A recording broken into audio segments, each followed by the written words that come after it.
Okay, so I think let's start. Jasim bhai? Yes, yes, we can start. Yes, I'm ready. Yeah.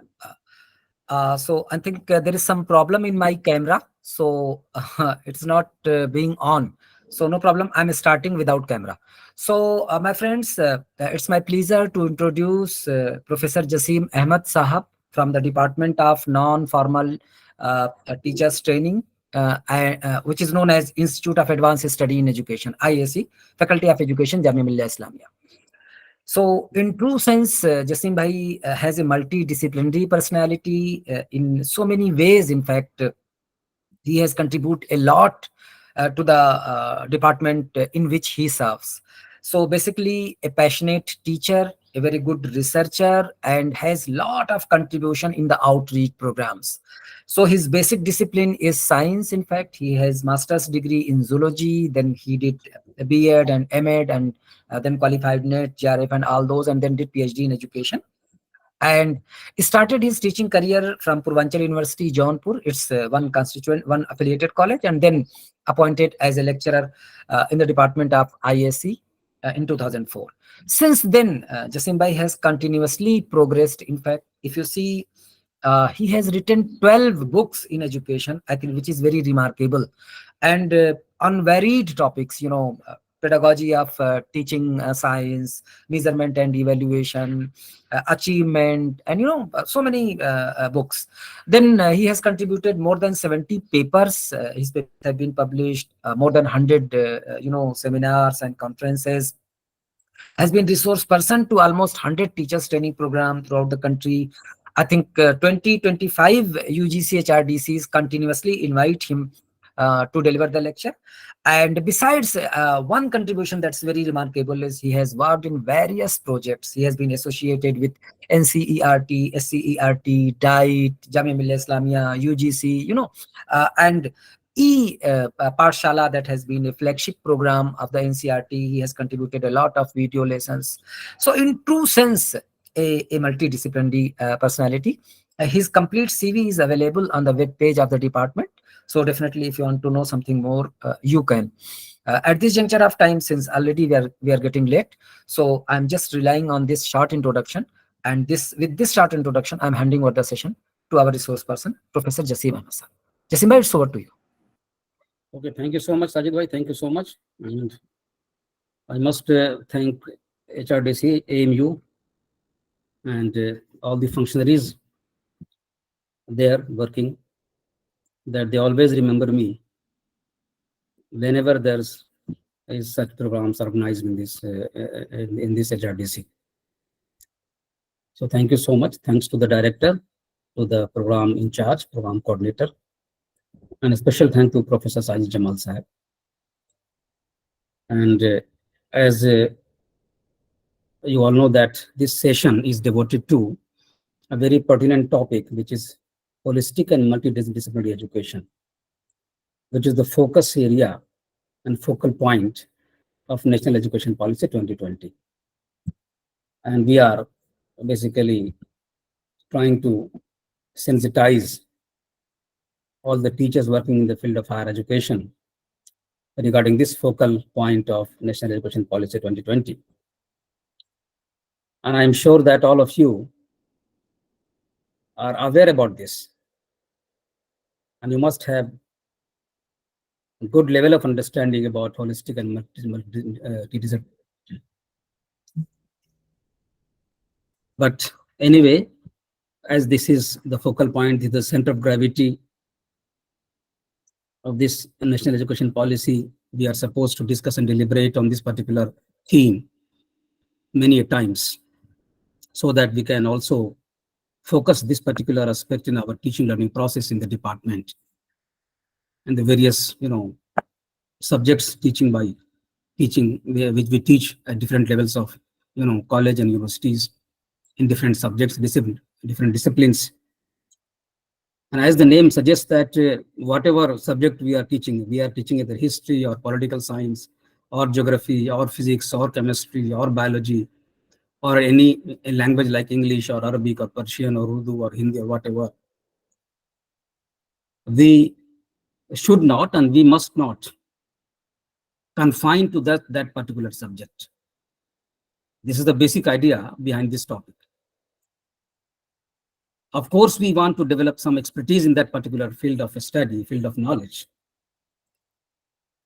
in which we are supposed to teach as a teacher of that particular discipline. But to my understanding, any teacher teaching any subject cannot do high level of justice without having multidisciplinary approach of learning and teaching. Because there is no any subject in the world which is totally isolated from other subjects. No subject can be separated through a watertight compartment. Each subject has some correlation with other subjects. And without understanding those subjects,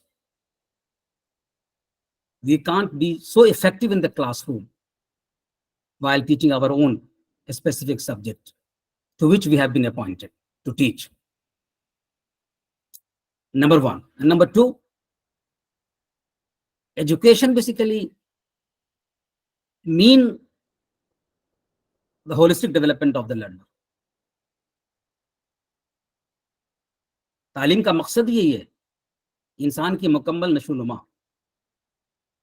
व्यक्ति का, person का, किसी भी व्यक्ति का, चाहे वो लड़का हो लड़की हो, मेल हो फीमेल हो, कोई भी इंडिविजुअल हो, उसका holistic development, all round development. All aspects of personality must be developed in a balanced manner. Only then he or she may be called as a person with balanced personality. And to have a balanced personality, holistic development is very essential.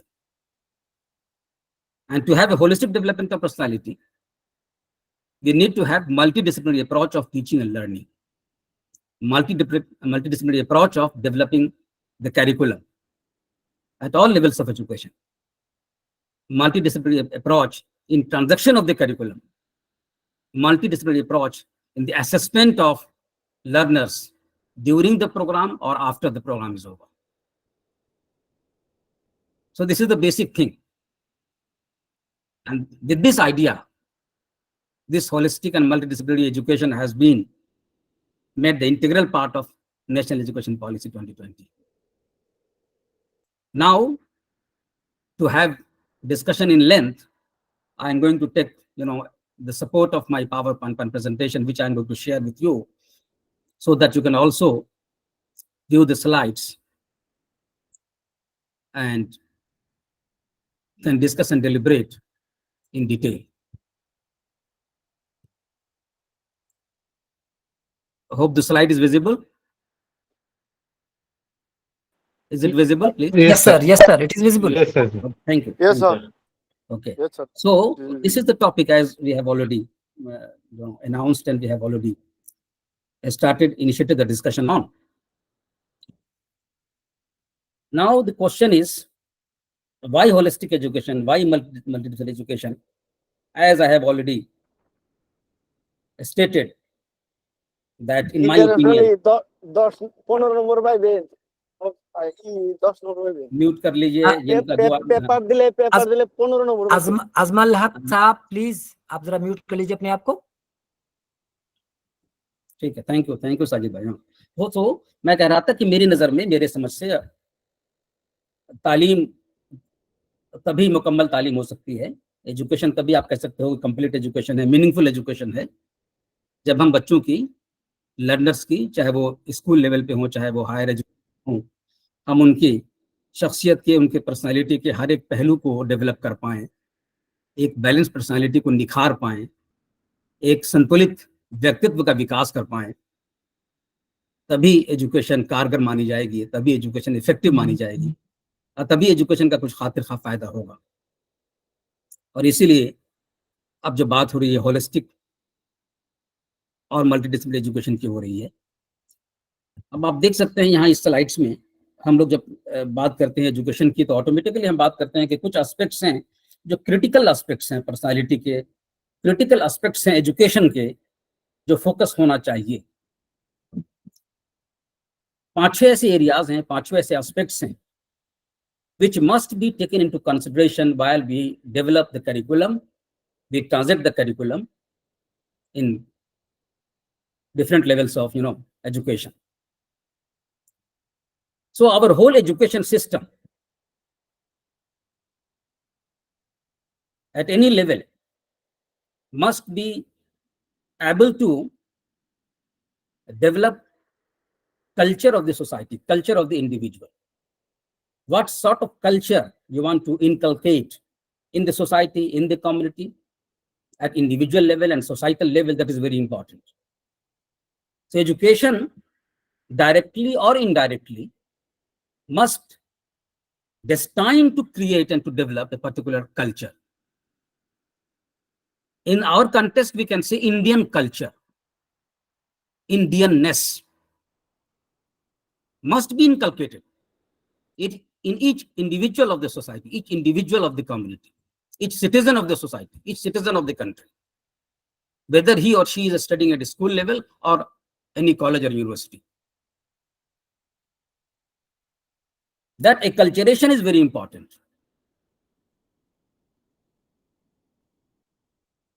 एक individual doctorate की degree लेने के बाद, चाहे वो PhD कर लिया हो एजुकेशन में, चाहे वो हिस्ट्री में, फिजिक्स में, केमिस्ट्री में, क्लासिकल बॉटनी में, क्लासिकल जोलॉजी में, या मोस्ट रिसेंट एडवांस एरियाज हैं आर्टिफिशियल इंटेलिजेंस में, मशीन लर्निंग में, ऑगमेंटेड रियलिटी में, मिक्स्ड रियलिटी में एक्सपर्टीज डेवलप कर लिया, डॉक्टरेट की डिग्री हासिल कर लिया हो, बहुत अच्छा कंट्रीब्यूशन कर रहा है, लेकिन अगर उसके अंदर कल्चर डेवलप नहीं हुआ, जिसको आज हम लोग कहते हैं Indian culture and Indian civilisation, जिस सोसाइटी से वो बिलोंग करता है उस सोसाइटी का कल्चर डेवलप नहीं हुआ, उस कल्चर को अगर समझा नहीं, उस कल्चर को अगर उसने इम्बाइब नहीं किया, उसको प्रिजर्व करने की कोशिश नहीं की, उसको इन्वेच करने की कोशिश नहीं की, तो इसका मतलब है कि वो जो एजुकेशन उसने ली है वो कंप्लीट नहीं है। एक पहलू उसका ठीक है, टेक्निकली एडवांस्ड हो गया है, और टेक्निकली एडवांस होने की वजह से वो इकोनॉमिकली भी एडवांस हो जाएगा, लेकिन एक एस्पेक्ट जो था, role of education as a culturating media, media of acculturation, वो कहीं ना कहीं अनटच्ड रह गया, वो कहीं ना कहीं फेल हो गया।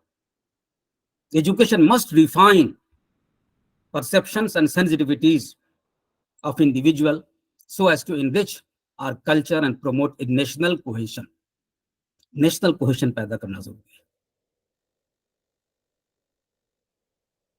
नेशनल कोहेशन का, राष्ट्रीय एकता का, राष्ट्रीय जोड़ का, हिंदुस्तान का हर व्यक्ति, चाहे हिंदुस्तान के किसी भी हिस्से में रहता हो, सब एक है अल्टीमेटली। ये फीलिंग्स सिर्फ फीलिंग नहीं हो, एप्लीकेशन के लेवल पे हो, उसकी जिंदगी में नजर आना चाहिए ये कोहेशन है, शब्दों से नहीं, जबान से नहीं, बल्कि अमल से उसका इजहार होना चाहिए, उसके कर्म से उसका प्रत्यक्ष रूप से दिखाई पड़ना चाहिए कि नेशनल कोहेशन है। चाहे हम नॉर्थ इंडिया में हो, चाहे साउथ में हो, चाहे ईस्ट में हो, चाहे वेस्ट में हो, चाहे नॉर्थ ईस्टर्न स्टेट्स में हो, चाहे किसी भी इलाके में रहते हो, किसी मजहब के हो, किसी बिलीफ सिस्टम को फॉलो करते हो, किसी लोकल कल्चर से आप बिलोंग करते हो, किसी लोकल डायलेक्ट को आप बोलते हो, इस्तेमाल करते हो, कोई भी आपकी भाषा हो, हम इन सारी बातों से अलग होकर के सबसे पहले इंडियन हैं, और इंडियन होने के नाते जो हम नेशनल कोहेशन हमारे अंदर होनी चाहिए, इंडियननेस होना चाहिए, नेशनल कोहेशन होना चाहिए। If this particular aspect of role of education is fulfilled by our education system, then we can say yes, this role is being played emphatically by our education system. लेकिन अगर आपको लगता हो कि ये role शायद ठीक से प्ले नहीं हो पा रहा है, क्योंकि लोगों में नजर नहीं आ रहा है नेशनल कोहेशन, आपस में जो मोहब्बत होनी चाहिए, हमदर्दी होना चाहिए, शफकत होनी चाहिए, प्यार मोहब्बत होना चाहिए, एक स्ट्रॉन्ग और हेल्दी रिलेशनशिप होना चाहिए। अगर लगे कि कमी है तो इसका मतलब है कि कमी कहीं ना कहीं ये एजुकेशन की तरफ क्वेश्चन मार्क उठाती है। उसी तरह से दूसरा इंपॉर्टेंट रोल एजुकेशन का कॉम्बेटिव रोल। शिक्षा क्या है? शिक्षा को कॉम्बेट करना है। हमको एजुकेशन क्यों चाहिए, बच्चों को एजुकेशन क्यों चाहिए, समाज को एजुकेटेड क्यों बनाना है, लोगों को क्यों बनाना है एजुकेटेड, औरतों को तालीम क्यों देनी है, ताकि वो औरतों पर जो जुल्म हो रहा है उसका मुकाबला कर सके, उसको फेस कर सके, उसको चैलेंज कर सके और उसको रोक सके। एम्पावरमेंट होने के बाद ही रुक पाएगा ये। कॉम्बेटिव रोल है एजुकेशन का, fighting against the destructive tendencies with in the individual and with in the society. समाज के अंदर और किसी एक व्यक्ति के अंदर, व्यक्ति के समूह के अंदर अगर रेसिज्म जैसी कुरीति फैली हुई है, कास्टिज्म की भावना फैली हुई है, रीजनलिज्म की भावना फैली हुई है, कम्युनलिज्म अगर फैला हुआ है दिमाग के अंदर और व्यवहार के अंदर, सेक्टरियनिज्म की बात अगर पैदा होती है, वह आपके कॉल ऑफ फेल में अगर रिफ्लेक्ट होता है, आपके बोलने में, कथनी में, करनी में अगर वो नजर आता है, तो इसका मतलब है कि हमारा एजुकेशन इन बुराइयों से हमारे सिटीजन को, हमारे नागरिक को रोक नहीं पा रहा है। इसका मतलब हमारी शिक्षा कम से कम इस स्तर पे तो नाकाम हो ही रही है। तो हमें एजुकेशन को इस लायक बनाना है कि वो एक कल्चर भी करे न्यू जनरेशन को और कॉम्बेटिव रोल भी प्ले करे इन बुराइयों से बचने के लिए, रोकने के लिए, अपने आप भी रुक जाएं और दूसरों को भी रुक। उसी तरह से तीसरी चीज लिबरेट करना। शिक्षा क्या करती है? शिक्षा का सबसे बड़ा काम क्या है? लिबरेट करता है। शिक्षा अशिक्षा से लिबरेशन दिलाती है।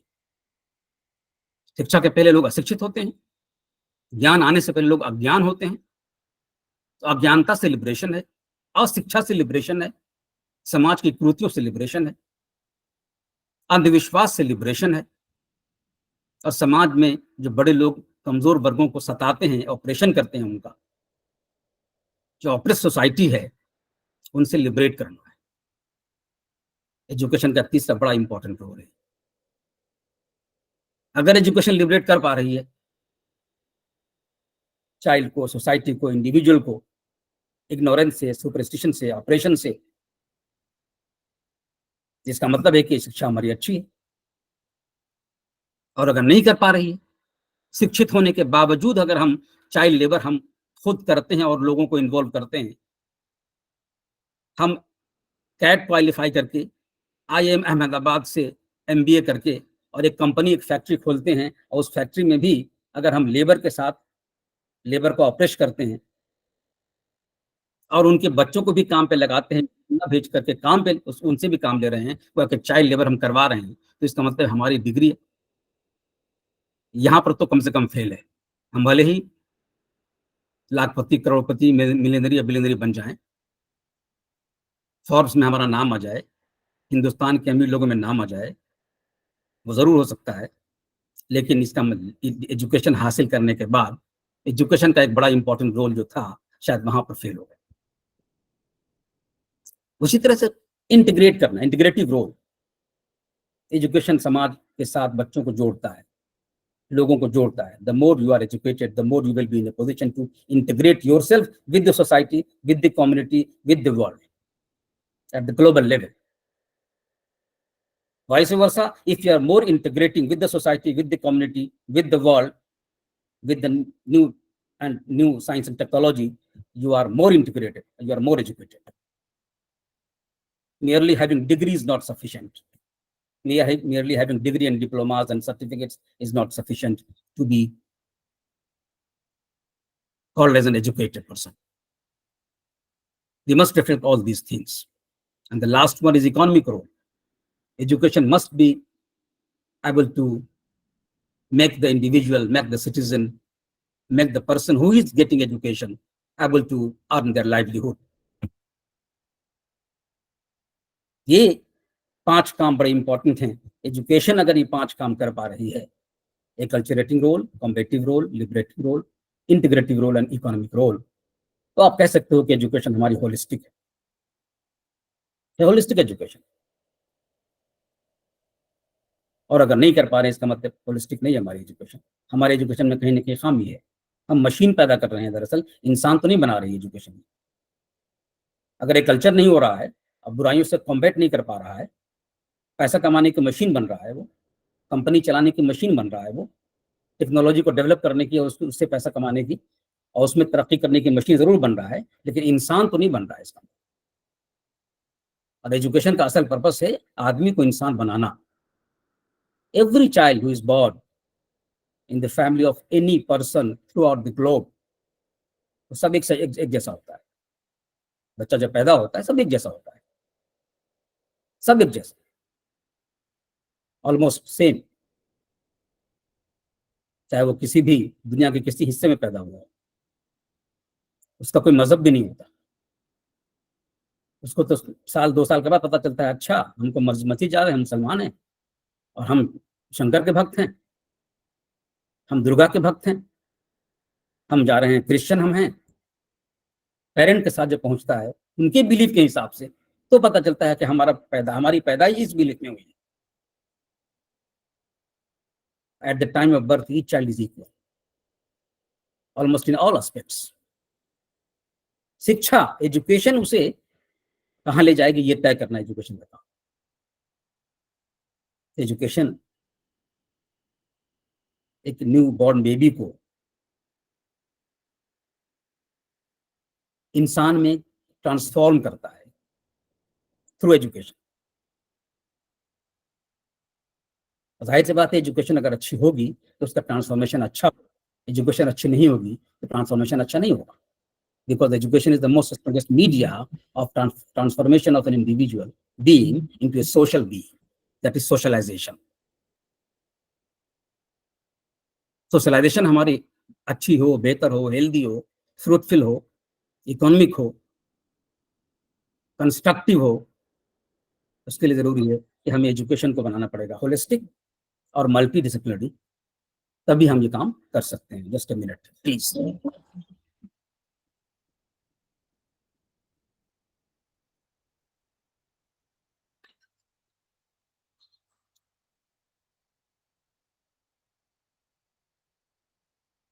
क्लास चल रही है तो के बाद आना, 1 घंटे के बाद।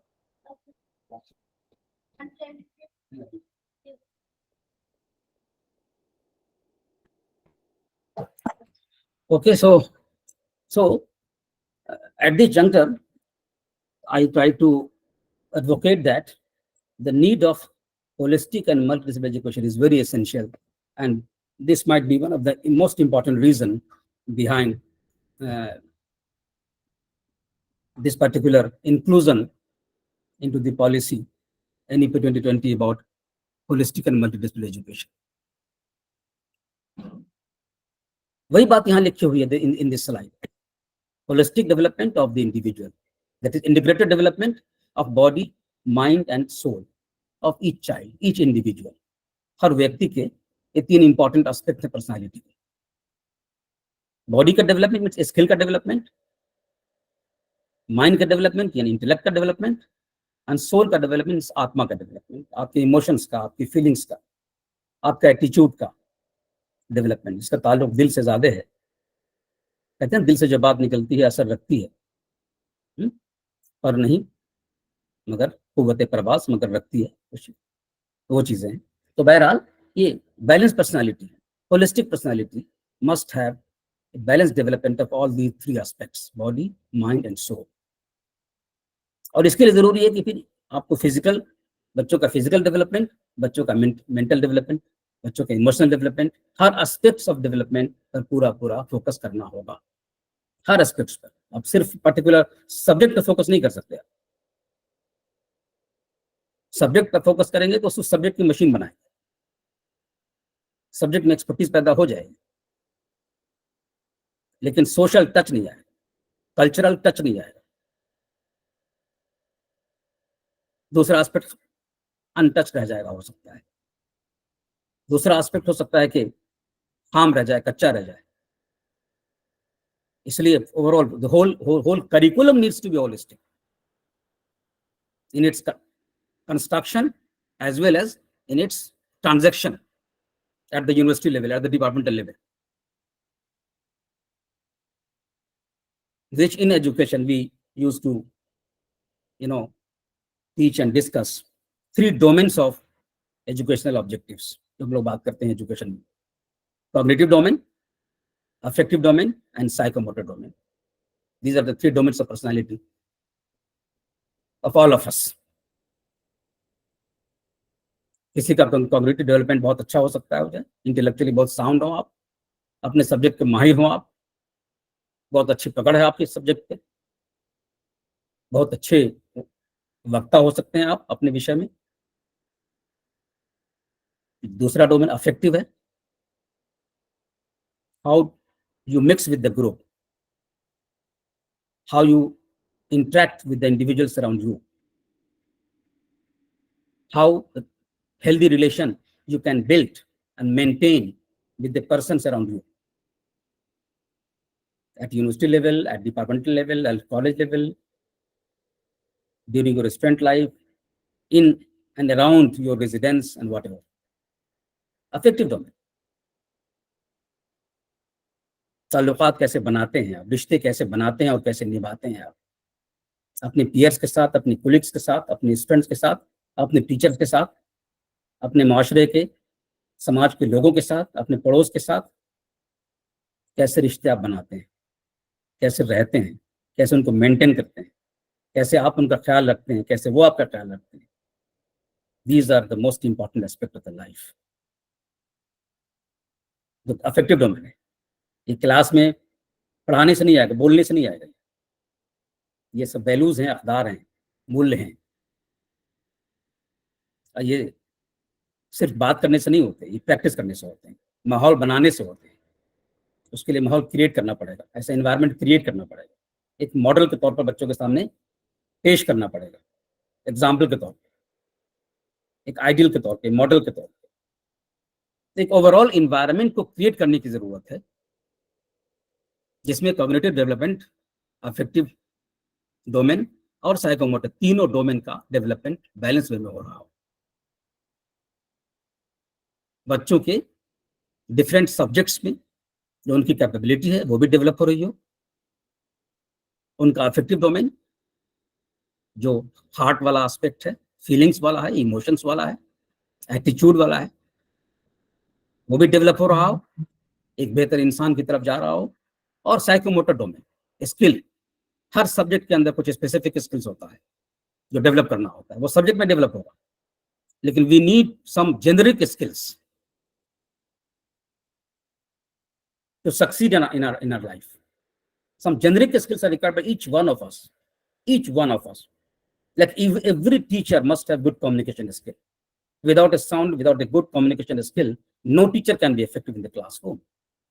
सब्जेक्ट के माहिर कितने ही बड़े हो जाएं आप, अगर आपको कम्युनिकेट करना नहीं आता, क्लासरूम में ट्रांजैक्शन आपको नहीं आता, तो अपनी बात जिसके समंदर आप हो सकते हैं, उस समंदर की गहराई में बच्चों को उतार पाना अपने आप में एक दूसरी कला है। आप भले गहरे समंदर में हो सब्जेक्ट के विषय के, लेकिन बच्चों को उस गहराई में उतार करके समझा देना चीजों को, ये एक दूसरी कला है, ये कम्युनिकेशन है, ये एक स्किल है, वो भी आना चाहिए आपको। वरना आपका ज्ञान का भंडार आपके पास पड़ा रहेगा और आपके साथ ही नहीं जाएगा, मरने के बाद तो जाती नहीं, सब दुनिया की दुनिया में रह जाती है, किताबों के अंदर रह जाएंगे हो सकता है, लेकिन बच्चों तक ट्रांसफर नहीं हो पाएगा। इसलिए स्किल बहुत जरूरी है। टीचर्स के स्किल अलग हैं, डॉक्टर्स के स्किल अलग हैं, बिजनेसमैन का स्किल अलग है, इंजीनियर्स के स्किल अलग हैं, डिफरेंट स्पेशलाइजेशन के एरियाज हैं, डिफरेंट प्रोफेशनल फील्ड्स हैं, उन सब के स्किल अलग हैं। लेकिन कुछ ऐसे स्किल्स हैं जिसे कहते हैं लाइफ स्किल्स, जो जिंदगी को अच्छे से गुजारने के लिए उन स्किल्स की जरूरत सबको पड़ती है। उनके बगैर ना तो डॉक्टर काम कर सकता है, ना तो इंजीनियर काम कर सकता है, ना तो प्रोफेसर काम इफेक्टिवली काम नहीं कर सकता है। वो जो स्किल्स हैं जिसे कहते हैं लाइफ स्किल्स, जिसको यूनेस्को ने कहा है 10 जेनरिक लाइफ स्किल्स, 10 ये नाम दिया उन्होंने।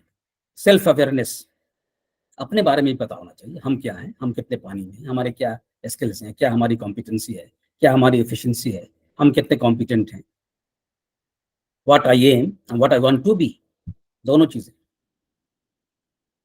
Self awareness, empathy, critical thinking, creative thinking, decision making ability, problem solving, effective communication, I was talking about, interpersonal relationships, coping with stress and coping with emotions. These are the very, very, very important life skills, which UNESCO has termed as 10 generic life skills required by each and every individual to lead a healthy life, a happy life, a prosperous life, you can say, or a constructive life, or a productive life. आप देखिएगा आमतौर पे ये 10 generic skills जिन लोगों के अंदर होते हैं अपने फील्ड में बहुत अच्छा करते हैं और एक्सेल करते हैं अपनी फील्ड में. We need to develop all these skills in our young generation, in our students, through our own subjects. These skills are not related to a particular subject of teaching. These skills can be developed through Hindi, through English, through literature, through science, through social science, through each and every subject. Through each and every subject. Now, how it can be done, that is to be thought out. वो teacher की जिम्मेदारी है. Teacher के अंदर professional skill develop होना चाहिए. कैसे इन skills को टारगेट करें, कैसे हम हिंदी के थ्रू, उर्दू के थ्रू, पर्शियन के थ्रू, साइंस सब्जेक्ट के थ्रू, सोशल साइंस हो, किसी भी सब्जेक्ट जो पढ़ा रहे हैं उसके थ्रू हम कैसे डेवलप कर सकते हैं. ये सारे स्किल्स जेनरिक हैं, इसका मतलब जेनरिक हैं, एसेंशियल हैं, डेवलप हो सकते हैं. We as a teacher need to mold our, create our pedagogy, to develop our own pedagogy of teaching our own subject through discussion, through deliberation, through projects, through group discussion, through field work, through different, innovative methods that you can create, that you can develop.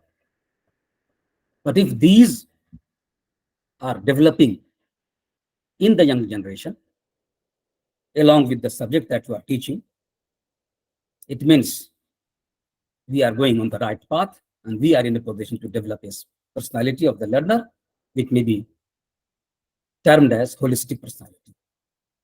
And you are driving the learners towards a holistic development because you are in a position to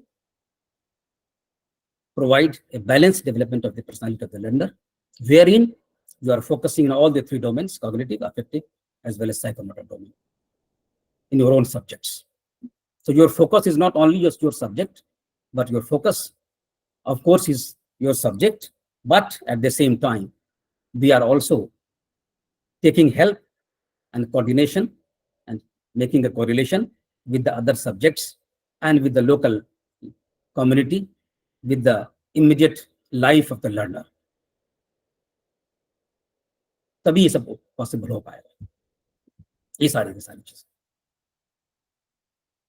तो इसका मतलब ये है कि for holistic development of personality multi disciplinary जो है एक जरूरत है, आवश्यकता है. अब तक के स्लाइड से, अब तक के डिस्कशन से एक बात तो बिल्कुल समझ में आ गई होगी, साबित हो गई होगी, बल्कि साबित क्या कहें कि आपको पहले से भी इस बात का अंदाजा बिल्कुल होगा कि होलिस्टिक एजुकेशन जरूरी है होलिस्टिक डेवलपमेंट के लिए, या यूं कहें कि होलिस्टिक डेवलपमेंट जरूरी है बच्चों की. जिस तरह से हम अपने बच्चे, अपने बेटे, अपने बेटियों की होलिस्टिक पर्सनालिटी की बात करते हैं, होलिस्टिक डेवलपमेंट की बात करते हैं, होलिस्टिक पर्सनालिटी ग्रोथ की बात करते हैं, उसी तरह से यही बात पूरे हिंदुस्तान के हर एक बच्चे के लिए है, चाहे वो स्कूल में हो, चाहे वो कॉलेज में हो, यूनिवर्सिटी में, होलिस्टिक डेवलपमेंट होना चाहिए. अब होलिस्टिक डेवलपमेंट के लिए जरूरी है कि होलिस्टिक एजुकेशन हो, जिसकी बात एनईपी करता है. और एजुकेशन होलिस्टिक उस वक्त तक नहीं हो सकता जब तक मल्टी डिसिप्लिनरी नहीं. So multidisciplinary is basically a way leading to holistic education. Leading to holistic education. इसलिए एनईपी के अंदर जितनी भी प्रोविजंस हैं आप देखेंगे, गौर करेंगे, तो कहीं ना कहीं उसका दरअसल वो एक रास्ता है होलिस्टिक एजुकेशन की तरफ पहुंचने का, जाने का. उस रास्ते से होकर जाएंगे तो पहुंचेंगे होलिस्टिक एजुकेशन की तरफ, उस रास्ते से होकर नहीं जाएंगे तो होलिस्टिक एजुकेशन की तरफ पहुंच नहीं सकते. या तो कोई इनोवेटिव रास्ता आप तलाशिए और उसको बताइए कि नहीं, हम तो इस रास्ते से नहीं जाएंगे, हम जाएंगे इस रास्ते से, और ये भी जाता है होलिस्टिक एजुकेशन की तरफ, वेल एंड गुड. आप उसे लेके आइए, उसे बताइए, उसे डिस्कस कीजिए, डिस्कशन में लाइए उसको। Anyway, here in this slide you can see multidisciplinary education as a means of holistic education, means to holistic education, and here concept of flexible and innovative curriculum जो हम लोग आजकल कर रहे हैं ना, फ्लेक्सिबिलिटी की बात हो रही है। एनईपी 2020 पूरी तरह फ्लेक्सिबल बनाया गया है, स्कूल से लेकर के और यूनिवर्सिटी तक कहा गया फ्लेक्सिबल रहो भाई, बच्चे जो पढ़ना चाहें पढ़ने दो उनको, ये कह रहे हैं एनईपी, ये कह रहा है whatever students want to study let them study, no boundary between and among subjects. Don't say no for any subject to any child. Always say yes. Whatever you want to study, yes, go take and study. You can choose any subject of study. You can choose any subject of combinations at any level of education. This is the central idea of flexible education. जो चाहता है उसको वो पढ़ने दो, जो पढ़ना चाहता है उसे वो पढ़ने दो। जैसे आप बच्चों को लेके जाते हैं ना होटल में, हम लोग अपने अपने बच्चों के साथ जाते हैं, पिकनिक पे जा रहे हो या कहीं कह रहे हैं आज बाहर डिनर पे चल रहे हैं, बाहर लंच करना है, बच्चों को लेके जा रहे हैं, आइसक्रीम की दुकान पे जाते हैं, बेटा तुम कौन सा आइसक्रीम लोगे बताओ। अब 2-3 बच्चे हैं, पूछते हैं आप उनसे व्हाट इज योर चॉइस। हर बच्चे से अलग अलग पूछते हैं आमतौर पर हम पेरेंट्स की आदत है बच्चों को खुश करना है। क्या बेटा तुम कौन सा आइसक्रीम लोगे, बेटे तुम कौन सा आइसक्रीम लोगे, तुम क्या लोगे बेटा बताओ। अब वाइफ से ही पूछते हैं आप क्या लीजिएगा बता दीजिए आप भी। So we are taking care of all choice of all the individuals with you. और जो वो लेना चाहता है वो दे देते हैं, दुकान वाले से कहते दे दो भाई इनको, निकाल दीजिए। वो बेचारा निकालता चला जा रहा है, किसी के लिए कौन, किसी के लिए कुछ, किसी के लिए कुछ, किसी के लिए कुछ, एज पर चॉइस। यही चीज एनईपी कहता है स्कूल के अंदर पढ़ने दो जो पढ़ना चाहते हैं, कॉलेज के अंदर ग्रेजुएशन हो पोस्ट ग्रेजुएशन हो, whatever they want to study, let them study. Flexible, total flexibility. 4 year का ग्रेजुएशन शुरू हो गया, multiple entry of the system, यहां भी फ्लेक्सिबिलिटी। 1 साल पढ़ा, पढ़ने के बाद घर में कोई हादसा हो गया, कोई वजह हो गई, छोड़ना पड़ा। अच्छा 1 साल के बाद ही छोड़ के जा रहा है, खाली हाथ जा रहा था पहले। एनईपी कहती नहीं खाली हाथ मत जाने दो भाई, इसको कुछ दे दो। 1 साल के बाद सर्टिफिकेट दे रहे, सर्टिफिकेट लीजिए, लिखा हुआ है कि क्या क्या सब्जेक्ट आपने पढ़ा है, कितना क्रेडिट आपने क्लियर किया है, मार्कशीट मिल गई, जाइए संभाली जाके घर को, बिजनेस को, जो भी इशू था, जो प्रॉब्लम था, taking care of all this. 2-3 साल के बाद ध्यान आया कि यार अब तो ठीक हो गया, अब सब कुछ बैलेंस हो गया है, सब सेटल हो गया, अब अपनी पढ़ाई पूरी करते हैं। आ जाओ 3 साल के बाद आना है आ जाओ, 4 साल के बाद आना है आ जाओ, 5 साल के बाद आना है आ जाओ। So whenever you are ready to come back and continue your education, you can come back. At multiple times you can go, you can take exit, and at multiple times you can enter again. This is total flexibility. ये flexibility सुनने में देखने में बहुत खूबसूरत है, इसका impact क्या होगा ये तो पता चलेगा बाद में, एक्चुअल इम्पैक्ट।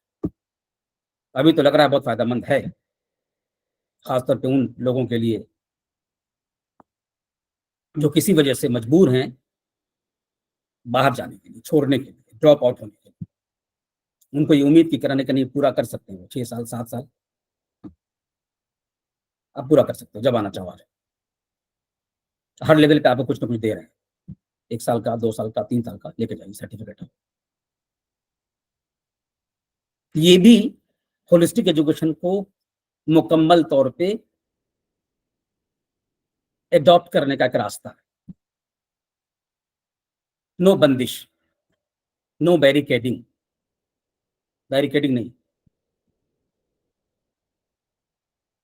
जब आना चाहे आए, जब जाना चाहे जाए, आपको फ्लेक्सिबिलिटी है।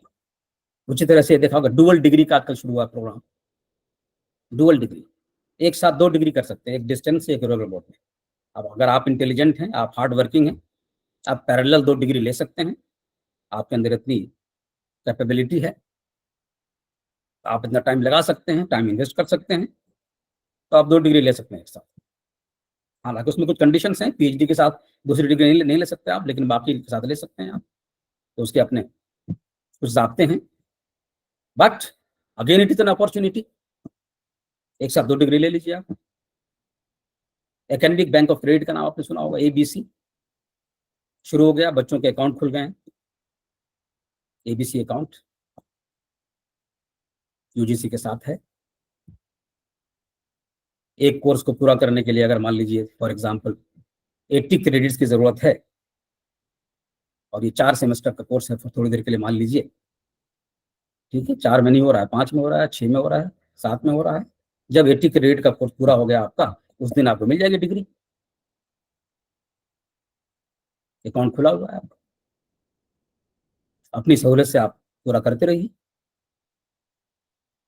तो ये पूरा का पूरा क्रेडिट बेस्ड कोर्सेज जो है, प्रोजेक्ट्स फ्रॉम वेरियस डिसिप्लिन्स, ये सारा का सारा बेसिकली देखा जाए तो ये होलिस्टिक एजुकेशन और मल्टी डिसिप्लिन एजुकेशन के थ्रू उसी ऑब्जेक्टिव को अचीव करने का एक मुकम्मल रास्ता है। पूरा कोशिश पूरी यही है।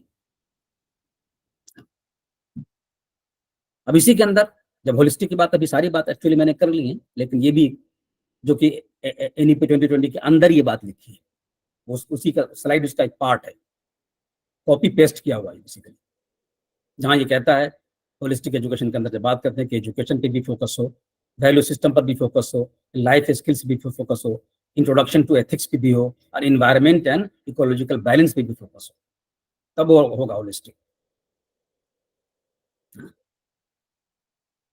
वैल्यू सिस्टम में बात करता है कि सैलेंट वैल्यूज फॉर लाइफ क्या क्या होना चाहिए, पुरुषार्थ है, dharma, artha, kama, moksha, truth, commitment, honesty and integrity, forgiveness and love, emotion, sympathy and ability to sacrifice.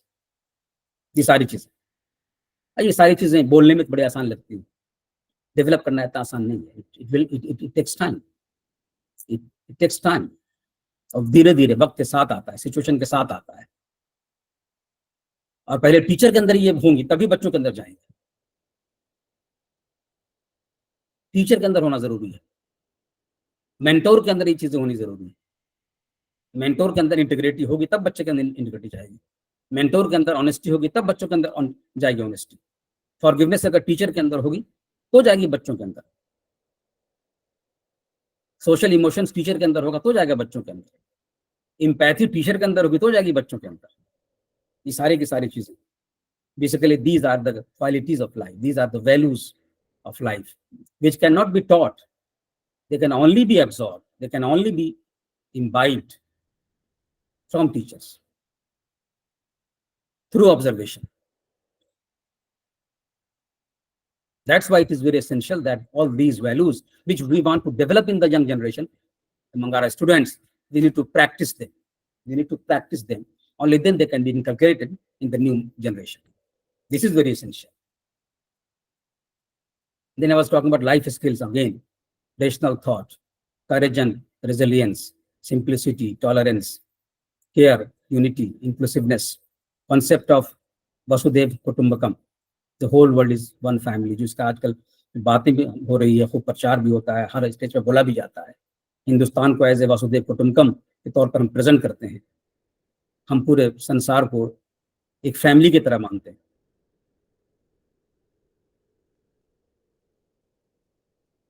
जैसे मैंने शुरू में कहा कि हमें तमाम वैल्यूज को सिर्फ जबान पे नहीं लाना है, वी मस्ट प्रैक्टिस देम, अगर पूरे संसार को हम मानते हैं फैमिली, तो हमें एक फैमिली में जैसे प्यार मोहब्बत से रहते हैं वैसे ही प्यार मोहब्बत से पूरे विश्व को रहना चाहिए, पूरे विश्व में शांति की स्थापना होनी चाहिए, शांति स्थापित करना चाहिए, उस तरफ कदम बढ़ाना चाहिए।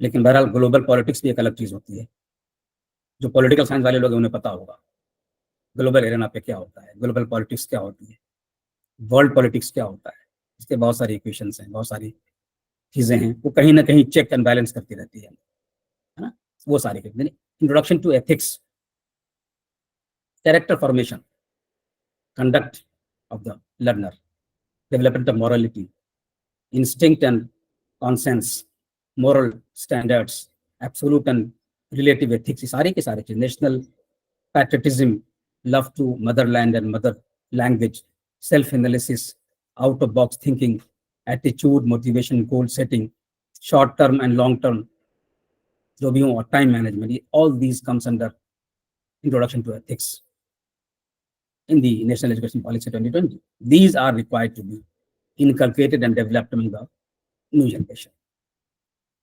उसी तरह से environmental ethics होना चाहिए, sensitivity towards environment, protection of environment, conservation of environment, conservation of resources, conservation of energy, more use of renewable energy, and as far as possible less use of non-renewable energy. वो सारी की सारी चीज, और इसके लिए जरूरी है कि आप होलिस्टिक एजुकेशन हो, मल्टीडिसिप्लिनरी एजुकेशन हो, तभी ये सब कुछ कवर आप कर पाएंगे. नाउ सो होलिस्टिक एजुकेशन का मतलब भी होलिस्टिक लर्निंग है. लर्निंग को बनाना पड़ेगा होलिस्टिक, क्लासरूम लेवल पे. अब तो जो बात कर रहे थे हम एज एजुकेशन की बात करते हैं, come to the particular classroom. Holistic education, you need to develop holistic learning. Learning भी होलिस्टिक होनी चाहिए. एक क्लासरूम के अंदर होलिस्टिक ट्रांजैक्शन ऑफ क्लास होना चाहिए, holistic conduct of classroom activities होनी चाहिए. इसका मतलब है कि हमें अपने पेडागोजी के अंदर हमें टीचिंग मेथड को बनाना पड़ेगा होलिस्टिक, वहां से शुरू करना पड़ेगा. हमें अपना जो इंस्ट्रक्शनल प्लान होता है, that need to be holistic in nature. At that level तो कहते हैं कि आईडीपी, इंस्टीट्यूशनल डेवलपमेंट प्लान बनाती है यूजीसी, कहती है कि सब सारे कॉलेज को, सारे यूनिवर्सिटीज को आईडीपी बनाना चाहिए. So when we develop IDP, we need to consider this also. How will we be developing our students in a holistic manner? Holistic learning हम कैसे प्रोवाइड करेंगे बच्चों को? मल्टीडिसिप्लिनरी हम कैसे बना सकते हैं अपने टीचिंग को, अपने लर्निंग को, अपने एजुकेशन को? How we can combine different subjects across fields and across disciplines, कैसे बनाएं? फिजिक्स वाला सोसाइटी से कैसे जोड़े, केमिस्ट्री वाला सोसाइटी से कैसे जोड़े, हिस्ट्री के लोग कैसे लोकल कम्युनिटी से, लोकल कॉन्टेक्स्ट से अपने आप सब्जेक्ट को जोड़ें, पॉलिटिकल साइंस वाले किस तरह से जोड़ सकते हो लोकल कॉन्टेक्स्ट से अपने सब्जेक्ट को, वैल्यूज से अपने सब्जेक्ट्स को, एथिक्स से अपने सब्जेक्ट को कैसे जोड़ सकते हैं. In each subject there is possibility of integrating these, whether it is ethics or values or environment or whatever. Everything can be integrated in each subject. वही कोशिश है, उसके लिए मेहनत करनी पड़ेगी, उसके लिए कोशिश करनी पड़ेगी, उसके लिए प्लान बनाना पड़ेगा और कहीं ना कहीं इनपुट डालना पड़ेगा, कंबाइन करना पड़ेगा. Scientific, vocational, professional, humanities and soft skill को एक साथ लाना पड़ेगा, है ना, ताकि होलिस्टिक डेवलपमेंट बच्चों का हो पाए, लर्निंग होलिस्टिक उनकी हो पाए. All branches of creative human endeavours, science, maths, vocational programme, soft skills are supposed to be taken together to be taught in a particular class with all subjects, whatever you are teaching, whatever we are teaching in our own subjects. Knowledge of many arts also can be integrated with science, with social science, with language. And for this, the teachers teaching in higher education may refer to the NCERT books. From there, teachers of higher education may have some idea how arts and fine arts and liberal arts are being integrated in different subjects of school. Similarly, all these can be integrated at higher education level. So educational approaches that integrate the humanities and arts with science, technology, engineering, and mathematics, STEM, which has now become popular at global level.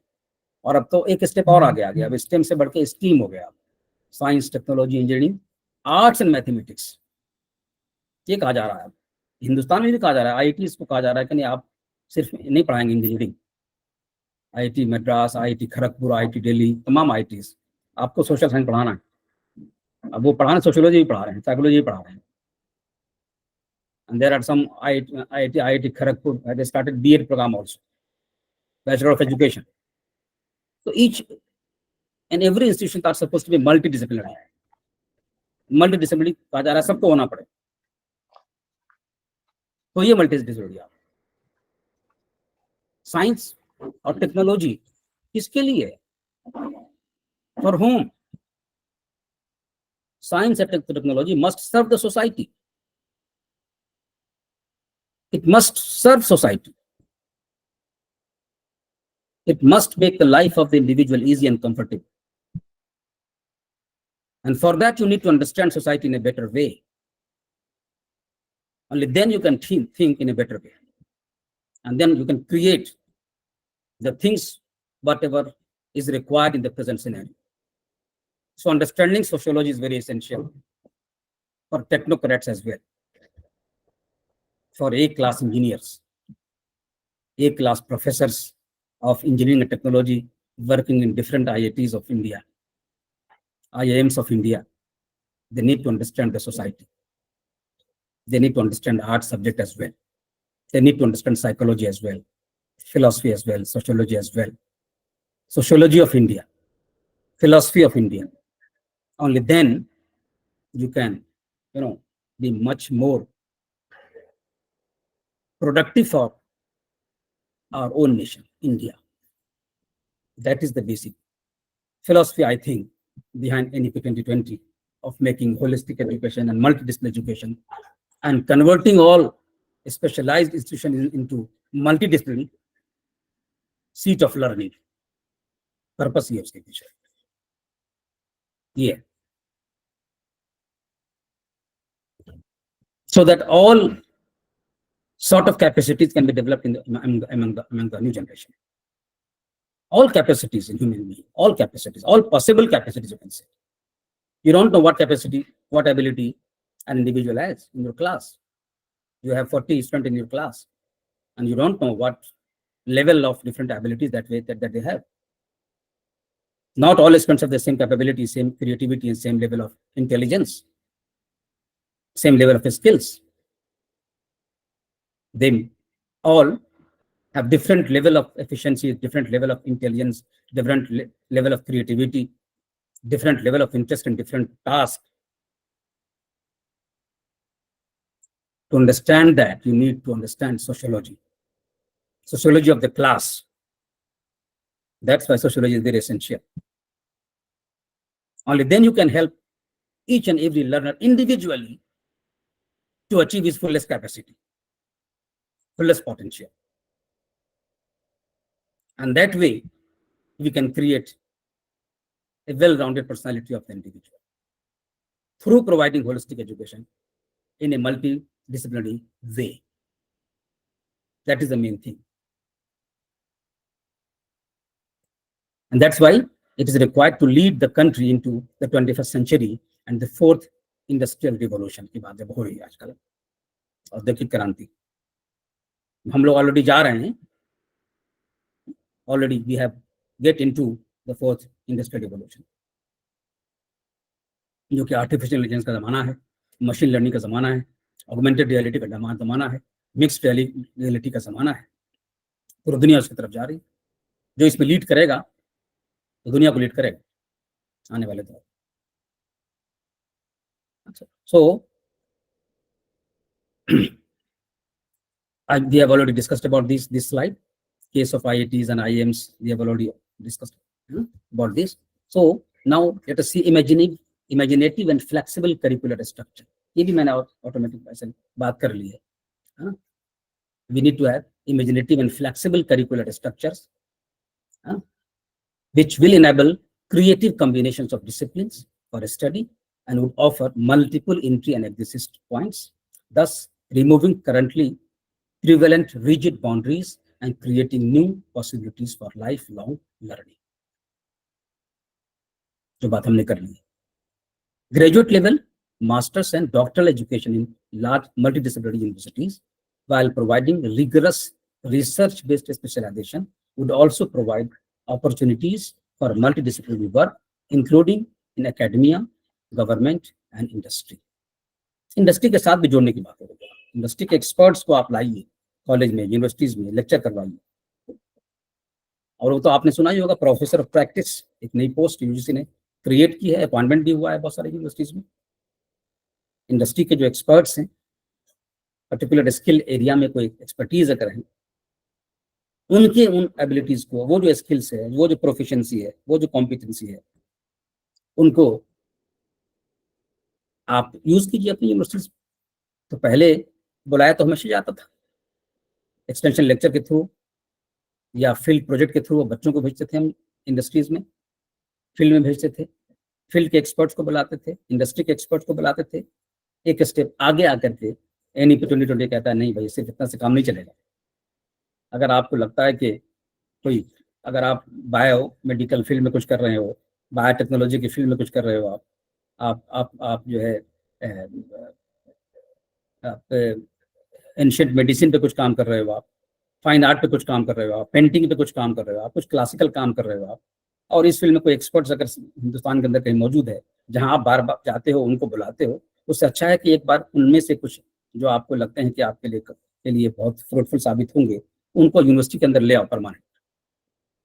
अब वो जाने आने का सिलसिला तो चलता रहेगा, खत्म नहीं होगा सिलसिला, वो सिलसिला भी रहेगा, लेकिन कुछ तो इस तरह के एक्सपर्ट्स हैं जो उस फील्ड के जो प्रैक्टिशनर्स हैं, जो हमारे यूनिवर्सिटी में नहीं है, उनको ले आवे प्रोफेसर ऑफ प्रैक्टिस की हैसियत से। अपॉइंटमेंट एक्चुअली यूनिवर्सिटी में हुआ है। इस पर आपकी बहुत सारी प्रतिक्रियाएं जरूर होंगी, मैं जानता हूँ, है ना। उस पर बात करेंगे, आपकी प्रतिक्रिया भी सुनना चाहेंगे, जिससे कि हम भी कुछ सीख सकें और हमारे साथ भी कुछ लर्निंग हो, है ना। Because all of you must have deeper understanding about different aspects of National Education Policy 2020 in general and this particular holistic and multidisciplinary education in particular। तो हम लोग उस पर बात करेंगे, अभी आपको डिस्कशन का टाइम देंगे, इसमें आप सवाल भी कर सकते हैं और अपनी ऑब्जर्वेशन भी आप दे सकते हैं। ये हमने ऑलरेडी बात कर ली है, multidisciplinary universities and colleges, large multidisciplinary universities and colleges will facilitate the move towards high quality holistic and multidisciplinary education. यानी कि तमाम यूनिवर्सिटी, तमाम कॉलेजेस जो हैं अब मल्टीडिसिप्लिनरी ही होंगे, जिससे कि होलिस्टिक डेवलपमेंट बच्चों का हो सके, मल्टीडिसिप्लिनरी उनको दे सकें। मल्टीडिसिप्लिनरी के बगैर होलिस्टिक एजुकेशन हो नहीं सकती, होलिस्टिक लर्निंग हो नहीं सकती। इसलिए जो स्पेसिफिक सब्जेक्ट्स के, स्पेसिफिक ब्रांचेस के कुछ कॉलेज अगर हैं, उनको मल्टीडिसिप्लिनरी में कन्वर्ट होना पड़ेगा। इसका मतलब है कि आप सिर्फ आप जो है कॉलेज ऑफ कॉमर्स के हैसियत से नहीं रह सकते हैं। आप कॉलेज ऑफ कॉमर्स नहीं रह सकता अकेले। आपको आर्ट्स के सब्जेक्ट भी रखने पड़ेंगे, साइंस भी रखने पड़ेगा। कॉमर्स वाला अकेले डेवलप नहीं कर पाएगा ठीक से, जितना भी करता हो, जितना अच्छा भी करता हो, तो अगर साइंस को, सोशल साइंस को साथ लेके चलेगा तो ज्यादा अच्छा समझेगा। कॉमर्स का एक टीचर डिमांड एंड सप्लाई की बहुत अच्छी अंडरस्टैंडिंग रखता है, लेकिन सोशियोलॉजी के समझे हुए ये काम उतना अच्छा नहीं होगा जितना अच्छा हो सकता है। सोशियोलॉजी को समझना पड़ेगा, किसान के आंदोलन को समझना पड़ेगा, आप डिमांड एंड सप्लाई को अकेले नहीं समझना पड़ेगा, सोशियोलॉजी के साथ समझना पड़ेगा। टैक्सेशन को सोशियोलॉजी के साथ समझना पड़ेगा, सिर्फ कॉमर्स की मदद से नहीं, इनकम टैक्स की मदद से नहीं, सोशियोलॉजी के साथ समझना पड़ेगा। और साइकोलॉजी भी उसके अंदर इन्वॉल्व है, उसके साथ समझना पड़ेगा। ये शायद प्रॉब्लम है, हम लोग कितने बार टैक्स देते हैं, आप सब लोग यहाँ टीचर बैठ रहे हैं, हम लोग मल्टीपल टाइम टैक्स देते हैं हिंदुस्तान में, बहुत सारी कंट्रीज में ऐसा नहीं है। सैलरी से पहले तो कट गया टैक्स, 30% तो वहीं कट गया। सीनियर प्रोफेसर जो है 15-15 लाख टैक्स दे रहे हैं। हायर एजुकेशन में जो फ्रेश ज्वाइन करता है वो भी 3-4-5 लाख रुपए टैक्स दे देता है। ऑन एन एवरेज 8-10 लाख रुपए टैक्स दे रहे हैं सारे यूनिवर्सिटी के टीचर्स, टैक्स में जा रहे हैं। एक बार टैक्स तो ले ही चुके, फिर हम दवा खरीदने जाते हैं तो वहां भी टैक्स देते हैं। जीएसटी, हर जगह जीएसटी। गाड़ी ठीक करा जा रहे हैं, वहां टैक्स, सामान खरीदा वहां टैक्स दे रहे हैं। Set every time you are giving tax, जबकि एक बार हम पूरा टैक्स दे चुके हैं अपने पैसे। अब मेरे जो पैसा बिल्कुल प्योर है, अब तो टैक्स फ्री होना चाहिए हमारे पास, लेकिन ऐसा है नहीं। तो सोशियोलॉजी समझना पड़ेगा, इनकम टैक्स के एक्सपर्ट को सोशियोलॉजी समझनी पड़ेगी। इसलिए मल्टीडिसिप्लिनरी जरूरी है। Flexibility in curriculum and novel and engaging course option will be on offer to students in addition to rigorous specialization in a subject or many subjects. यानी कि specialisation के साथ साथ आपको कुछ दूसरे ऑप्शन तलाशने पड़ेंगे। कहा जा रहा है तलाशिए टीचर्स को, आप जिस डिपार्टमेंट में हो, फिजिक्स में हो, केमिस्ट्री में हो, बायोलॉजी में हो, होम साइंस में हो, हिस्ट्री में हो, ज्योग्राफी में हो, पॉलिटिकल साइंस में हो। आपने देखा होगा CBCS में चॉइस बेस्ड क्रेडिट सिस्टम में कुछ ऐसे कोर्स होते थे ना, value added courses, skill enhancement courses. We can't be just one subject, उससे कुछ होगा नहीं। मार्केट वैल्यू बच्चे की बढ़ानी है ना, तो उसके हिसाब से मार्केट ओरिएंटेड कोर्सेज जोड़ने पड़ेंगे। वही आइडिया है CBCS वाली चीजें। कोर्स क्रिएट करना पड़ेगा depending upon the need of the society, need of the market, local market and global market and national market as well. तो स्पेशलाइजेशन के साथ साथ आपको पेरिफेरल नॉलेज, पेरिफेरल अंडरस्टैंडिंग होनी चाहिए। उस जमाने में, उन सालों में जहां आप काम कर रहे हैं, आज 2024 की बात करते हैं, 24 में आज क्या, कौन से स्किल की जरूरत है। सिर्फ बायोलॉजी पढ़ के क्या नौकरी मिलेगी, सिर्फ फिजिक्स पढ़ के क्या होगा, सिर्फ हिस्ट्री पढ़ के क्या होगा, सिर्फ पॉलिटिकल साइंस पढ़ के क्या होगा। इसलिए तो प्रोफेशनल कोर्स की तरफ सब लोग आ रहे हैं, भीड़ बढ़ती चली जा रही है। इन सब्जेक्ट्स के साथ ही कुछ जोड़ दें अगर ग्रेजुएशन के लेवल पे, value added courses, skill enhancement courses, local needs के हिसाब से, नेशनल नीड्स के हिसाब से, ग्लोबल नीड्स के हिसाब से, तो शायद हमारे ऑल दीज जेनरिक कोर्सेज जो हैं वो भी एम्प्लॉयमेंट ओरिएंटेड हो जाएं। जैसे मैंने सुना है कि हमारे जामिया के अंदर इकोनॉमी, BA इकोनॉमिक्स करके बच्चा भी प्लेस हो जाता है। BA इकोनॉमिक्स करके भी बच्चा का प्लेसमेंट हो जा रहा है, बड़ी आसानी से हो जा रहा है, because of some innovative courses that they have along with BA economics honors। उस तरह की चीजें करने की जरूरत है। Then pedagogy will have an increased emphasis on communication।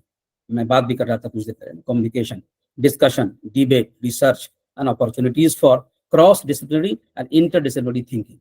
इसको बढ़ाने के लिए हमें पेडागोजी बदलनी पड़ेगी। जो एक पुराना था ना, अभी तो खैर पे कमीशन ने तो नॉमेनक्लेचर बदल दिया ऑलरेडी।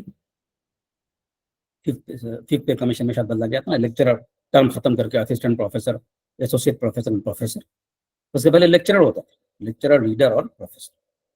लेक्चरर काम माना जाता था लेक्चर ही देना, मतलब कि सब लेक्चर ही देते थे यूनिवर्सिटी में। लेक्चर गए क्लास में 45 मिनट 1 घंटा लेक्चर दिया, वन वे टीचिंग हो रही है भाई। Now this is not the era of one way teaching.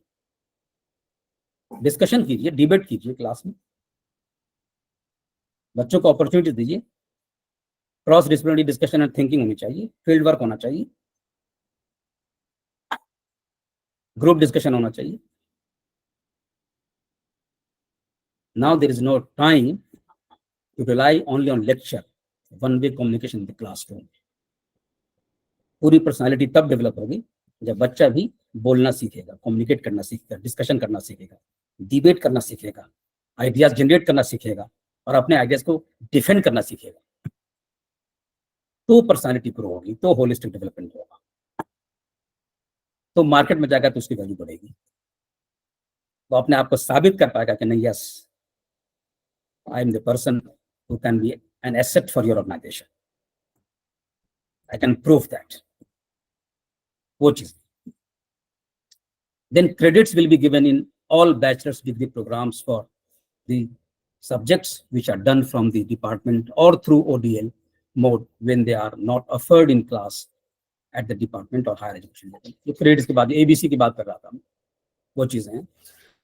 Then like art, dance, theatre, music, education, construction etcetera. ये सारी की सारी चीजें, सब कुछ अब फ्लेक्सिबल मोड में हर चीज की जरूरत है ओवरऑल डेवलपमेंट के लिए, होलिस्टिक पर्सनालिटी के लिए।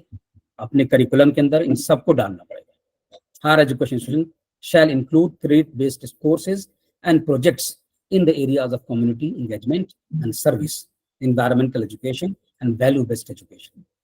Environment education will include areas such as climate change, pollution, waste management, sanitation, conservation of biological diversity, management of biological resources and biodiversity, forest and wildlife conservation, and sustainable development and living. ये नहीं कि सिर्फ geography वाले पढ़े, सिर्फ biology वाले पढ़ेंगे, no. सब हर एक करिकुलम का पार्ट पूरा इंटीग्रेटेड होगा। Value based education similarly for all, essential for all. That's why holistic education, holistic learning and multidisciplinary education, तो सारी की सारी चीज सबको पढ़ना। और अल्टीमेटली हम लोग बात करते हैं आजकल ग्लोबल सिटीजनशिप एजुकेशन की बात करते हैं। Global citizenship education, response to contemporary global challenges will be provided to empower learners to become aware of and understand global issues and to become active promoters of more peaceful, tolerant, inclusive, secure and sustainable societies. ये हमारा focus है। Ultimately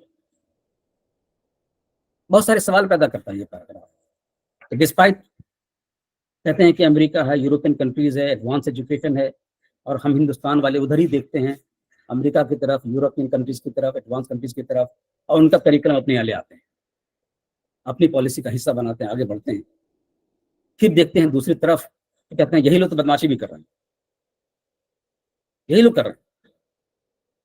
Ukraine में क्या हुआ, Russia Ukraine के साथ, अभी Israel और फिलीपींस में क्या हो रहा है, वर्ल्ड वार 1 को देखें, वर्ल्ड वार 2 को देखें, पता चलता है कि इसमें एडवांस कंट्रीज हैं, एजुकेटेड कंट्रीज हैं, इन सब ने पढ़ा भी सब कुछ है, कहाँ पीस पैदा कर पा रहे हैं। So these are point of hot discussion and deliberation. Despite having complete understanding of all these things, there is no peace in the world. और हमें तो लगता है कि 1940 फर्स्ट वर्ल्ड वार जो 14 to 18 हुआ, तो लीग ऑफ नेशंस बना था कि दुनिया में तो दोबारा वर्ल्ड वार नहीं होगा, उसको रोक लेंगे, पीस कायम करेंगे।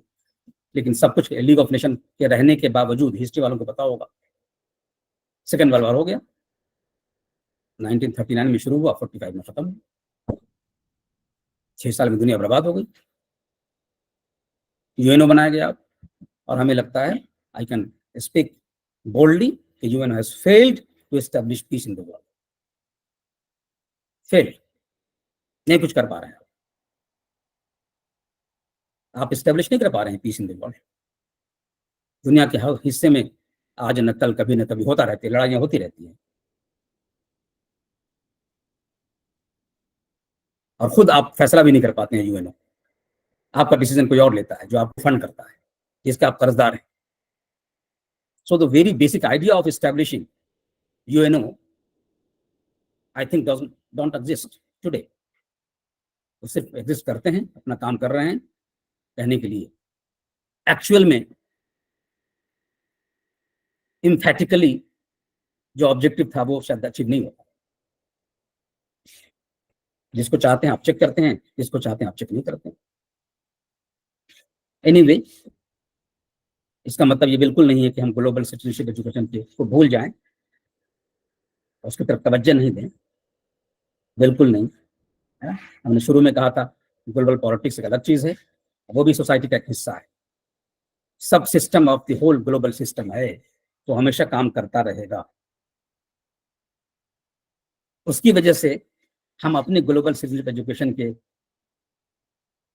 एम्बिशन को और उसके एम को, उसके ऑब्जेक्टिव को हम नजरअंदाज नहीं कर सकते, और हमको इसको साथ लेकर के चलना पड़ेगा ताकि पूरी दुनिया में पीस जो है कायम हो सके। Finally, as part of holistic education, students at all higher education institutions will be provided with opportunities for internship with local industry, business, artists, craftsperson, etc., as well as research internship with faculty and researchers at their own or other higher education institutions or research institutions, so that students may actively engage with the practical side of their learning, and as a byproduct further improve their employability. So these are the idea behind holistic and multidisciplinary education. I think with these words, I am going to stop myself now and welcome you all to question answer session. And for any observation that you can have, you all are experienced people. You have your own understanding. You must have your own, experiences on all these issues. You can share your experiences. You can share your ideas, and you can put questions as well. You can share your observation, whatever you have listened to, and whatever you have, perceived through this discussion and deliberation. So thank you so much, and welcome to the discussion and deliberation. Thank you so much.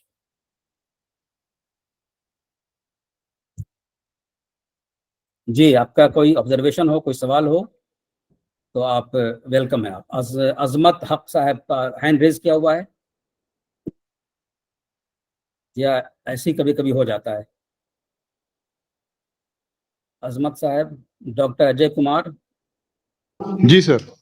जी जय जी। जी sir, क्योंकि एक लंबे समय से पत्रकार भी रहा हूं मैं, तो एक आपने बहुत अच्छी बात बताई कि जो बाल श्रम वाले लोग हैं, जो बाल श्रम से मुक्त कराए जाते हैं, तो बाल श्रम तो ऐसी चीज है कि जिसके पास कोई सहारा नहीं रहता है या वो उसमें इन्वॉल्व हो जाता है, लेकिन जब बाल श्रम से छुड़ा लिया जाता है तो उसकी वो कमाई बंद हो जाती है।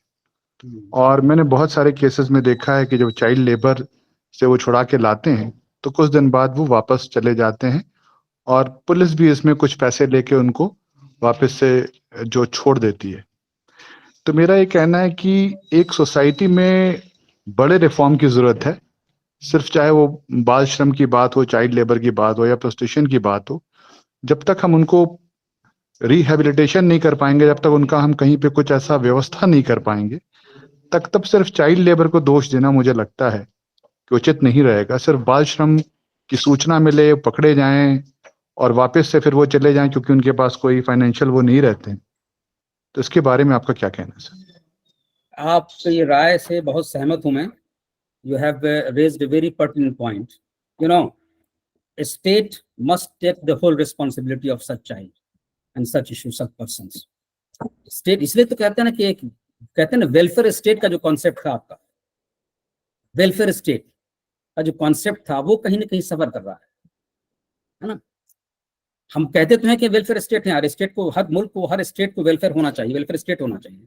वेलफेयर स्टेट का कंसेप्ट ही यही है कि आप का काम है लोगों का वेलफेयर करना, खास तौर पे उन लोगों का जो अपने आप का ख्याल खुद नहीं रख सकते। कि बच्चा चाइल्ड लेबर क्यों कर रहा है, आपने बिल्कुल कहा कि आप चाइल्ड लेबर मजबूरी में कर रहा है ना। और वो जब उसको छुड़ा लिया गया, वहां से आप फ्रीडम दे दिया आपने, तो फ्रीडम देने के बाद ये सोसाइटी की जिम्मेदारी है, सोशल इंस्टीट्यूशन की जिम्मेदारी है कि ऐसे बच्चों को स्कूल में डालें, और जब तक वो 18-19 साल का नहीं हो जाए, सेल्फ एम्प्लॉयड नहीं हो जाए, या इस लायक नहीं हो जाए कि अपना लाइवलीहुड अर्न कर सके, तब तक उसका ख्याल रखा जाए। गवर्नमेंट की एजेंसी हो, सोशल ग्रुप्स हो, उसका ख्याल रखे। आपको याद होगा कि महात्मा गांधी ने 1937 में, अचानक मेरा दिमाग वहां चला गया, बुनियादी शिक्षा की बात की थी, बेसिक एजुकेशन की, और उसका आइडिया यही था। गांधी जी का कहना था कि हम देश को आजाद कैसे करेंगे हम, जब गुर्बती हमारे देश में इतनी ज्यादा चरम सीमा पे है, और इलिटरेसी, जहालत भी चरम सीमा पे है। दोनों चीजें हैं, गुर्बती भी है और जहालत भी है, एजुकेशन नहीं है। और एजुकेशन क्यों नहीं है, लिटरेसी क्यों नहीं है, बच्चे स्कूल क्यों नहीं आते हैं? इसलिए कि गुर्बती की वजह से नहीं आते हैं। वो खेत में जाके काम करने से पेरेंट्स समझते हैं कि एक दिन की मजदूरी तो कमा के तो लाएगा, खाएंगे तो हम, तो स्कूल नहीं भेजते हैं, वो खेत भेज देते हैं काम करने, भट्टे पे भेज देते हैं, कारखाने भेज देते हैं। तो गांधी जी ने कहा कि हम इंडिजिनस सिस्टम एजुकेशन को डेवलप करें, हम ऐसे स्कूल एस्टेब्लिश करें जहां बुनियादी शिक्षा दें, जिसमें हम बच्चों को पहली, दूसरी, तीसरी, चौथी, पांचवी क्लास, बेसिक जो प्राइमरी क्लासेस हैं हमारी, उसमें बच्चों को कुछ स्किल भी सिखाएं, हुनर भी सिखाएं। फॉर एग्जाम्पल उन्होंने कहा बुक बाइंडिंग सिखाओ। तीसरी क्लास का बच्चा है, मैथ, साइंस, सोशल साइंस जो सब्जेक्ट पढ़ेगा, साथ में बुक बाइंडिंग भी सीखेगा, साथ में गार्डनिंग का कुछ स्किल सीख लेगा, साथ में पोल्ट्री फार्म के कैसे चलाए जाते हैं वो सीखेगा। वो सिखाओ कुछ न कुछ स्किल जो उस जमाने में प्रचलन में थे, वो स्किल्स, ताकि बच्चा अगर 5वीं करके भी ड्रॉप आउट हो तो उसको बुनियादी शिक्षा भी मिल गई, और जब स्कूल छोड़ के गया वो इस लायक होगा कि वो बाइंडिंग किसी दुकान में नौकरी कर लिया उसने, ताकि वो अपने पैर पर खड़ा हो सके। तो गोया कि इस तरह के बच्चे जो बात आप कर रहे हैं अजय साहब, कि जो चाहे चाइल्ड लेबर हो, चाहे प्रोस्टिट्यूशन का काम हो, जब आप इन बच्चों को आजाद कराते हैं तो उनको कहीं ना कहीं इन्वॉल्व करना चाहिए, है ना, और उनको कहीं ना कहीं स्किल डेवलपमेंट का काम से और एजुकेशन से, बेसिक एजुकेशन से उसको जोड़ना चाहिए। और ये जिम्मेदारी हमारे गवर्नमेंट की होनी चाहिए, हमारे सोशल सिस्टम की, सोसाइटी की जिम्मेदारी होनी चाहिए। उसका बिल्कुल आपने सही कहा कि ऑल्टरनेटिव इंतजाम होना चाहिए उसका, बहुत ही अच्छे तरीके से, चाहे वो ब्रिज कोर्स की शक्ल में हो, नहीं चाहे वो किसी और शक्ल में हो, तभी आप इस पर जो है काबू पा सकेंगे और इस तरह की जो घटनाएं कम हो पाएंगी। Okay, then Ajmal. जी सर, बहुत शुक्रिया सर, बहुत ही ओके सर सारगर्भित आपने उत्तर दिया। अजमल हक साहब ji. Sir thank you sir. Okay sir.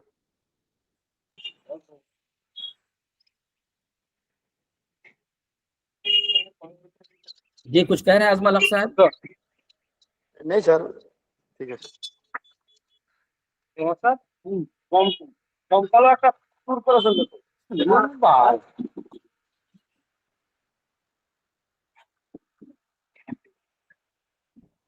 आवाज नहीं आ रही है आपकी अजमल साहब। हाँ सर, आवाज दिया था। हाँ जी। ठीक है सर। अरे ओके सर, ओके सर। वो सुखेन मंडल अपना म्यूट कर लीजिए आप। It was very nice session sir. सुखेन मंडल, মধ্যমণি হয় ছবি তুলছো सुखेन मंडल म्यूट करिए। ডান দিকে তিনটা বাঁ দিকে তিনটা मैनेजमेंट है जो अपने अपने लेवल पे आप सुखेन मंडल को म्यूट कर दीजिए, HRDC।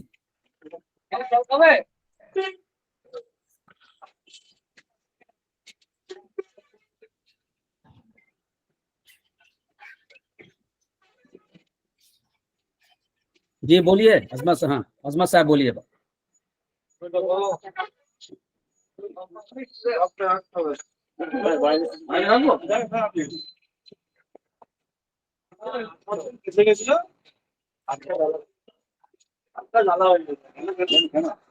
যেভাবে বসেছিল